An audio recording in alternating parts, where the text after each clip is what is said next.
Mortícia É o Ademir pregando. Mulher. O que é isso aí? Ela tá cantando Que isso? um louvor. Ela tava pregando, porque ela falou do Yuri Alberto. A Lelê, ela é sensitiva, a Lelê é sensitiva. A nossa ela Mortícia... sempre, o que ela fala dá resultado. A Mortícia acertou, hein? pregando. Acertou. Não, e ela disse assim, agora pra completar, o Pedro Raul vai entrar e vai fazer um gol. O Pedro Raul teve Bucha 3 cantora. finalizações. É verdade. Fazia uns 8 anos que ele não finalizava 3 vezes. Verdade, não. Quase Verdade. que ele fez um gol também. Ia ser um golaço de cabeça. Exato, né? exatamente. Ó, vocês querem falar do jogo, mano, um pouquinho? Porque depois eu vou falar das notícias aí que tá pegando fogo a história do Yuri Alberto aí, a entrevista ele pós-jogo, né? Vai A gente embora, vai falar embora. disso aí, ô Motinha, mas com relação ao jogo, eu não sei se o Chico e o De Paula concordam. O Corinthians ele produziu, classificou, beleza, ok. Mas eu acho que poderia ter sido muito mais fácil do que foi. Eu quando postei o vídeo na internet fazendo a análise do pós-jogo, muitos corintianos falam, mano, mas pô, classificou, você tá criticando? Tô criticando sim. Porque o Corinthians ele foi abrir o placar em um jogo que poderia ter ficado complicado pro Corinthians se tivesse pegado uma equipe um pouco melhor, com 40 do segundo tempo praticamente. Quando o Corinthians faz o gol com o Yuri Alberto, tava com 39 do segundo. E a gente sabe que times assim, principalmente em formato Copa, é um formato traiçoeiro, cara. É traiçoeiro. Eu não comemoro 80% de posse de bola, eu não comemoro 20 finalizações na direção do gol e 11 na meta. Eu comemoro bola na rede, cara. E eu acho que o Corinthians ontem, eu não sei se talvez aí pela fragilidade do adversário, eu acho que o Corinthians entrou talvez com uma postura que não entrou contra o São Paulo, por exemplo, que entrou com sangue no olho. Eu não falo em termos aí de só de doação em campo, eu falo em termos de atenção. Porque você não pode, mesmo que tenha um adversário tão frágil do outro lado, levar o jogo no banho-maria achando que pode ganhar a qualquer momento. E muitas vezes eu sinto até uma displicência do time. Eu repito, criou bastante, o goleiro do Barra pegou tudo, foi o melhor em campo. Mas, cara, eu não romantizo esse abismo de diferença. A gente tá falando de um time de Série A que tem a terceira maior folha salarial do Brasil contra um time de Série C, mano. Então, cara, eu não me sinto confortável mesmo. Repito, ganhou, beleza, classificado, é o que importa, ok. Mas eu não me sinto confortável em ver um time que tem hoje a perspectiva que o Corinthians tem, abrindo o placar contra um Barra, que se faz 1-0 numa bola vadia, que a gente sabe muitas vezes que acontece, uma bola parada, um bate-rebate, um contra-ataque, e poderia levar esse jogo pros pênaltis, cara. Mesmo tendo amassado o Barra. E aí, esses corintianos que falam, mano, mas você tá pegando muito no pé, você tá muito crítico. Eu queria ver se o Corinthians tomasse um contra-ataque, ou então uma bola de escanteio, 1-0 Barra e o jogo fosse pros pênaltis, se eles iam bater palminha pra atuação do Corinthians, que teve 80% de posse de bola e 22 finalizações no gol. Então, cara, de verdade, De Paula e Chico, eu não acho que eu tô sendo muito crítico, eu tô sendo realista. Porque esse tipo de postura de criar e muitas vezes não transformar em gols as chances criadas, pode custar caro numa futura fase da Copa do Brasil, de uma Libertadores da América. Eu acho que o Corinthians precisa ser mais produtivo nas chances que ele cria. E aí, Chicão? E aí, Chico? Eu concordo com o Mano, acho que ele tem razão. E me faz pensar numa coisa, que o Corinthians escolhe o jogo, né? Dá a impressão que acontece isso. Contra o São Paulo, por exemplo, o Corinthians jogou concentrado. Tudo bem que fez 2 gols, praticamente, deu os 2 gols para o São Paulo, mas jogou concentrado e, como disse o Mano, podia ter feito 5 gols, que não seria um resultado exagerado, um 5-0 em cima do São Paulo. Mas ontem, contra o Barra, entrou desconcentrado. E entrou olhando, caçando borboleta, né? Ficando olhando para o céu, para ver a lua. Quer dizer, é um negócio que é ruim. Todo jogo que o Corinthians tem na arena, contra time pequeno, acontece isso. Contra time pequeno. Contra time grande, o Corinthians se esforça, se dedica, se aplica e procura resolver logo a partida. Contra o time pequeno, ele faz a mesma coisa, só que ele não tem aquela pegada que ele tem contra time grande. Então dá nesse perigo aí que o Mano falou. E é verdade, corremos riscos até 40 minutos do segundo tempo. De repente, é que o Barra, coitadinho, né? É um time que não tinha pegada nenhuma para fazer frente pro Corinthians. Nono colocado da Série C. Nono colocado da Série C, quer dizer, não ia chegar a lugar nenhum, né? Centroavante muito ruim, não tinha jogada pelas laterais, o meio-campo foi totalmente dominado pelo Corinthians, né? A defesa, pelo amor de Deus, nem se fale, né? Então, é verdade que o goleiro foi o melhor do jogo. Então, o Everton. O Everton. Então, quer dizer, o Corinthians realmente correu risco. Eu espero que daqui para frente, o seu Fernando Diniz coloque na cabeça dos jogadores que todo jogo é igual. Não tem jogo para escolher. Todo jogo grande ou jogo pequeno, você tem que jogar concentrado.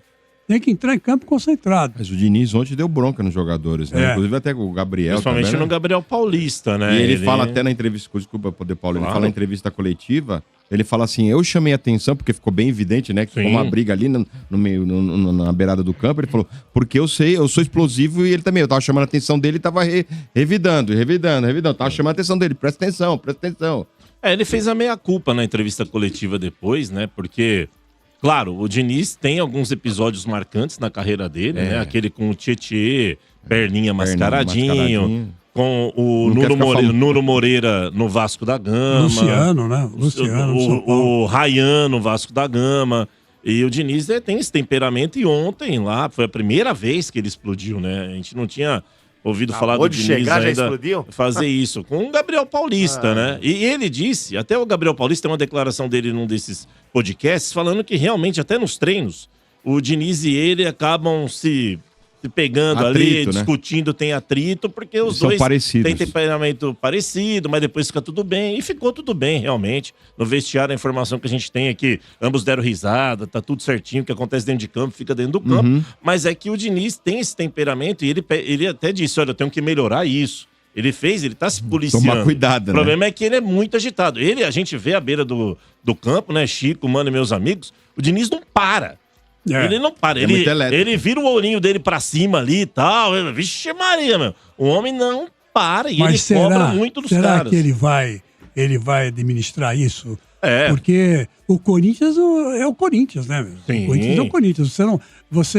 A grandeza do Corinthians, ela supera tudo, né? Inclusive qualquer treinador de futebol. Então, eu acho que ele vai ter que se reciclar. E bastante, porque esse tipo de discussão que ele teve à beira do campo, com o Gabriel Paulista, não se faz, né? Foi uma vergonha, foi um vexame, né? Não se faz isso. E ameaçou o jogador, chamou o cara para brigar lá fora, quer dizer, vamos ver lá fora, a gente resolve isso lá fora, quer dizer, isso aí é baixaria, né? Uma baixaria enorme. Um treinador do Corinthians não faz isso. Ô Chico, e o detalhe não é esse, né, mano, meus amigos? Ele fez uma vez com o Gabriel Paulista, tá tudo ok. Até o Gustavo Henrique falou, não, ele é assim mesmo, tá tudo certo. Ele faz um dia com um, no outro dia ele faz com o outro, no outro dia ele faz com o outro. Jogador é mimado.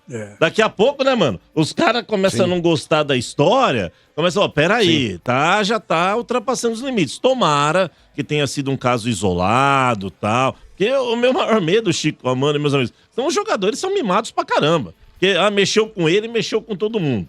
Sabe? Então, depende do jogador que vai ter que defender. Exatamente, tomara que. Com um líder de grupo e tal. Exato, tomara que não chegue a esse ponto. Mas o De Paulo, fala, mano. Eu acho que os jogadores também, eles não podem esquecer do que aconteceu recentemente, porque a própria torcida já comprou essa treta aí, naquele negócio de meter o dedo na cara dos caras, pegar e falar, vocês estão querendo derrubar técnico?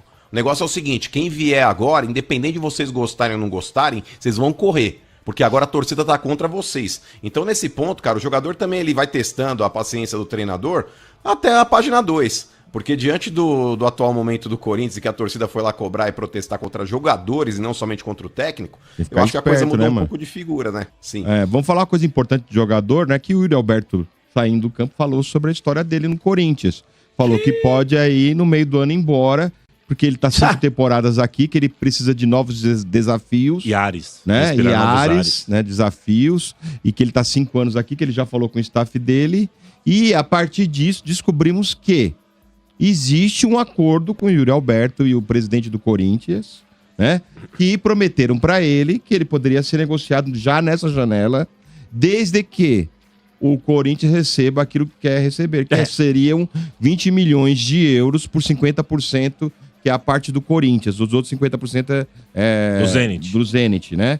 Então, e aí a partir disso também descobrimos que o Hugo Souza também tem o mesmo acordo, que no meio do ano, se houver uma proposta decente, o Corinthians tem que vendê-lo. Então os dois estão prometidos, né? Para que libere eles no meio do ano, caso haja essa proposta, né? Parece noiva, a moda antiga. Mas eu vou te falar. Viu, mano? Rapidamente, Chico, meus amigos, vou falar pra você. O Corinthians, ele tá esperando, já estava esperando antes, uma proposta de 40 milhões de euros. Porque 50% é do Zenit, 50% tá para Corinthians, né? E André Cury. O André Cury tem 10%, o Corinthians tem 40%. O Corinthians tem 40%, o André Cury, que é o empresário do Roberto, tem 10%. E o André Cury é um dos maiores credores do Corinthians. O Corinthians deve ao André Cury 40 milhões de reais. Nossa! E o André Cury, ele tá na ação, ele tá naquela RCE, etc e tal. E o André Cury, pra mim, isso aí, viu, mano, Chico, meus amigos, o Yuri, sim, ele não falaria isso à toa. Alguma já coisa tem pressão, aí. Né? É uma pressão porque, assim, o Corinthians já disse, se chegar 20 milhões na nossa mão para o Corinthians, a gente vende. Não vai chegar. Ele deu ele jogou aquela ideia, Domênico, do seguinte, ó, se chegar alguma coisa aí, se vira, porque eu quero ir embora. Eu quero ir embora. Então, por menos, vocês vão ter que me deixar sair também, porque eu quero sair. E é pressão também do empresário, tá na cara. Eu não vejo outra alternativa. Não vai vir esse dinheiro, De Paula. Não, 40 milhões de euros. Qual foi a última proposta? 40 milhões o Yuri teve uma proposta. É o Estevão. O Yuri teve uma proposta. 40 milhões de euros, praticamente foi o Estevão. Isso. Eles estão querendo levar o Alan, que é um menino da base. Exato. 40 milhões. 40. Imagina o Yuri Alberto, que já é mais velho. Vocês estão de brincadeira. Quanto que o Palmeiras pagou no Vitor Roque? 29 milhões. Não, então, mas o Domênico... Não, mas peraí, o Yuri Alberto é muito mais jogador que esse bagre aí. Você tá de brincadeira. Quem que é? Quem? O Yuri Alberto é muito mais jogador que esse bagre. O Vitor Roque joga mais bola e é mais novo. E o Osmar Stabile... O mano tem que ser internado porque isso que ele falou. Você tá de brincadeira. E o Osmar Stabile disse hoje ao GE o seguinte, difícil segurar jogador que não quer ficar, né? Quer dizer, já deu a letra. Se chegar alguma coisinha... mais ou menos ali, 10 milhões, eu não vejo como segurar o Yuri, sinceramente, Chico e Mano. Mas eu acho que, seja lá qual for o desfecho disso tudo, o ciclo do Yuri Alberto acabou no Corinthians, né? Ele já deu tudo que tinha que dar. Ele renovou o contrato ano passado até julho de 2030. Eu acho que, no meu não sei a opinião do Mano, mas pra mim, ele chegou ao máximo, né? Chegou ao máximo. Acho que seria bom pro Corinthians, seria bom para ele. O que o Corinthians conseguir levar em cima vai ser legal. E o Yuri Alberto também merece. Tudo que aconteceu aí nos últimos tempos, todas as decisões que o Corinthians participou, ele fez gols, né? Ou deu gols para fazer, deu passes, né? Deu assistências. Quer dizer, ele foi um jogador muito interessante pro Corinthians. E ele se dedicou. Se dedicou. Historicamente... já tem o nome marcado, né, nos anais corintianos, então chegou a hora de sair. E o Hugo Souza é aquele tal negócio. Se ele for para a seleção brasileira e o Brasil for ex-campeão, ele volta super valorizado, né? Aí é capaz de aparecer alguém querendo dar algum dinheiro por ele. Eu não acredito que passe de 20 milhões, porque 20 milhões de euros, né? Porque o goleiro não é tão valorizado assim na Europa, né? Goleiro e zagueiro é difícil ser muito valorizado, né? É mais o atacante, quando é muito bom, né? Aí é vendido por mais, né? Como foi aí o caso do Estevão, o caso do Hendrick, né? Que eram garotos e foram vendidos para o exterior por milhões, né? Milhões de euros, né? Não vai acontecer isso com o Hugo. Mas eu acho que a gente tem que vender também, viu? Vai buscar outro goleiro, não tem problema, a gente acha. Mas o Mano não quer vender, não. Mas eu acho que o Hugo, eu não sei, Chico, a minha percepção com relação ao Hugo é que ele não vai sair agora. Eu não acho que vai pintar uma proposta para ele. O Yuri já não é a primeira vez que ele pede para a diretoria, já não é a primeira vez que bate na trave, uma possibilidade dele deixar o clube. Eu acho que tem dois aí que estão na vitrine, um infelizmente não vai mais ser vendido agora, porque eu acho que poderia ir, porque depois que pintou a proposta do Milan, o futebol desse moleque sumiu, só tem feito merda dentro de campo, cagada atrás de cagada, e ontem não foi diferente, que é o caso do André. Se pintar uma possibilidade de vender, tem que bater na porta do Milan e falar, tô arrependido de não ter aceitado, vende pra ontem. E o próximo é o Bidon, viu, Chico? Eu acho que são esses três jogadores que o Corinthians até, por mais que a torcida tenha ficado meio chateada com o Yuri, na declaração que ele deu, e eu também acho que o Yuri Alberto foi bem feliz em ter dado essa declaração agora, não era o momento para ele ter falado isso, Dá a impressão que o Yuri tem 5, 6 anos de idade, parece um adolescente. O jogador precisa ser inteligente também, ainda mais para ele não se complicar. Ele tem mais 5 jogos ainda até a pausa da Copa do Mundo, e qualquer uma partida que ele faça agora, o peso de críticas é vezes 3.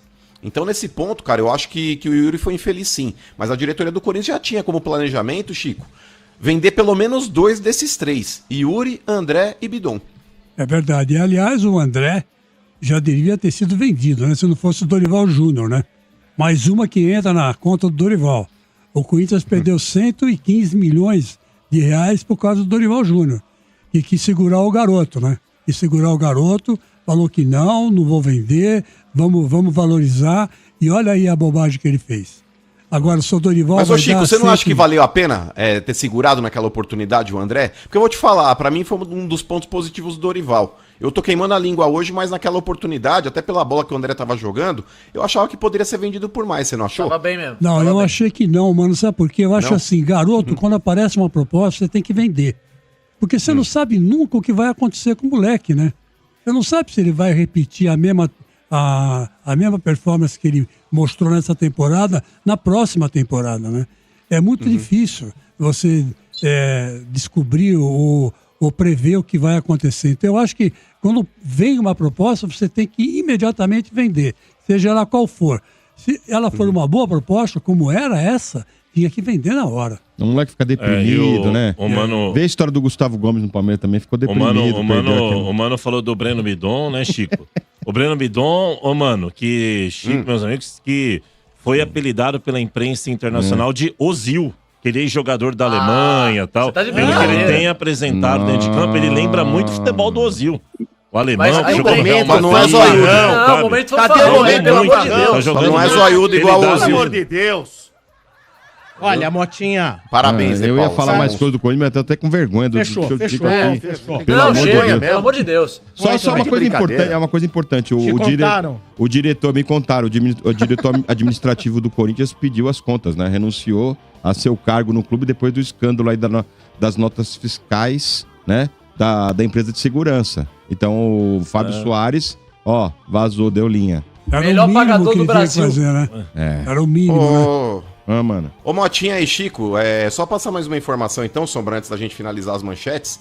Hoje o presidente do Corinthians, Osmar Stabile, ele esteve no Palácio do Governo, conversando aí com o prefeito, com o governador, para discutir a possibilidade da ampliação da Neoquímica Arena, porque a prefeitura tem um interesse em fazer da Neoquímica Arena a sede, ou pelo menos o jogo de abertura, da Copa Feminina que vai acontecer em 2027. Só que a Neoquímica Arena hoje tem uma capacidade de 49 mil pessoas e para que você consiga ser a abertura do torneio, você precisa ter no mínimo 60 mil.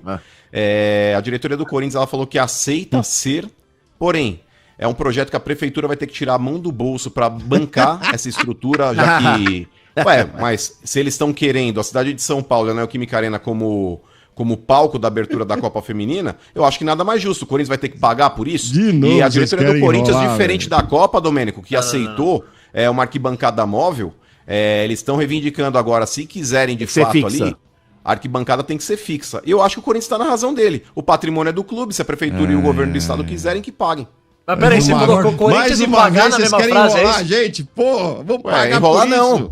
A Se gente eles vai pagar entenderem, por Motinha, isso? não, mas a gente, vírgula. Se a prefeitura e o governo do estado entendem que São Paulo tem que ser a principal sede do torneio e a Arena Corinthians tem que ser o palco de abertura, porque, por exemplo, o único outro estádio que caberia Leva pro Morumbi, 60 mil seria o Morumbi. Mas o Morumbi é um estádio arcaico com cheiro de morro e que não agrada. Não, Eu vejo porque não é do acontecendo governo, lá, é o porque não é do mármore governo. caindo lá. O mármore cai num Corinthians pedaço também não, lá. Não, não é. Então, ô prefeito e governador, vocês que deem seus pulos, querem a Neoquímica Arena? Você tá de não, brincadeira. Pelo não, amor de Deus, de brincadeira. O governador 10 faz mil uma de besteira concreto dessa. pra Que a fazer. Neoquímica Mais Arena... uma vez a gente vai pagar pro estádio dos O caras. Chico pode concordar comigo. A Neoquímica Arena hoje, Chico, é um verdadeiro cartão postal da cidade de São Você tá de Paulo. né? brincadeira? Ah, não. Acho muito bonito, né? Junto Inclusive, com o Rio Tietê. com o desenvolvimento da região de Itaquera,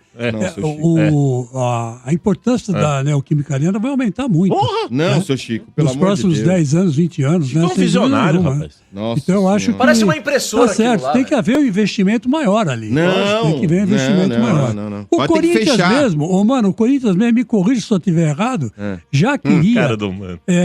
tirar umas cadeiras cativas para transformar em arquibancada, para aumentar para a capacidade para 5 mil, para 55 mil, né? Para 50 mil, aliás. Né? Quer dizer, seria 5 mil telespectadores a mais, né? Queria aumentar, né? A capacidade. Estavam analisando, né? Estavam analisando essa possibilidade. Aliás, esse estudo está sendo para ser aprovado na prefeitura, né, mano? Esse estudo. Pra o Corinthians ele tava propondo um projeto, Motinha, de unir aquela parte ali que sobra entre o setor sul e leste, junto com o oeste ali, e assim fazer também no setor norte ali também, ligando com o setor leste e com o setor oeste também, para fazer como se fosse um fechamento daquela região ali para possibilitar um aumento de arquibancada.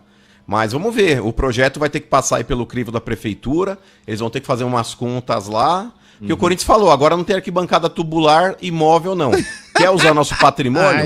Pague por ele. Não, o patrimônio não é de vocês. O patrimônio não é de vocês, vocês não pagaram. Ô, Chico, o patrimônio é seu desde que você deixe de pagar. Quem tá no YouTube tá vendo a Vila Belmiro, que bonito o gramado, né, Chico? Cara, por que o cowboy, o Santos fez alguma coisa pra esse cara? A gente não tá falando do Santos faz 1h30. A gente não fala do Santos faz 1h30. Esquece o Santos, pelo amor de Deus. Boa. Esquece o Santos. Vamos esquecer o Santos um pouquinho agora, né?